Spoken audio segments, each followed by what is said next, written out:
咱要先来关心的是桃园国际机场3月初3，因为维修南边的跑道，结果让这班机塌掉了，影响到旅客行程。今仔日检讨报告出来，总有12个人受处分，包括董事长甲总经理，拢互人记过。也那交通部甲民航局是无人受处分。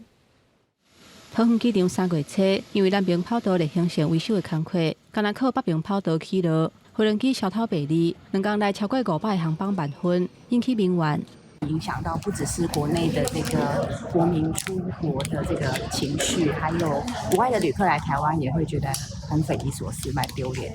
检讨报告20日下晡对外公告，主要针对强化协调、专案管控、甲资讯量早公开等等的重点。对这种长时间关闭，我会建立起专案管控，那到时候就会去管控各单位。 应该要做的事情是不是有到位？交通部要求机场公司以安全第一的原则，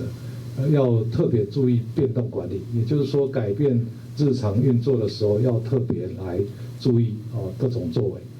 交通部表示，虽然是例行性维修的工课，不过因为工程规模较大，跑道封起来时间较长，应该事先研究工程规划，来降低对旅客也有航班的影响。 桃园机场公司嘛讲，为这个事件当中学到经验，而且航班满分的代志，嘛向受到影响的旅客甲社会各界诚心会实的。赔偿的标准会照各航空公司的客户来执行。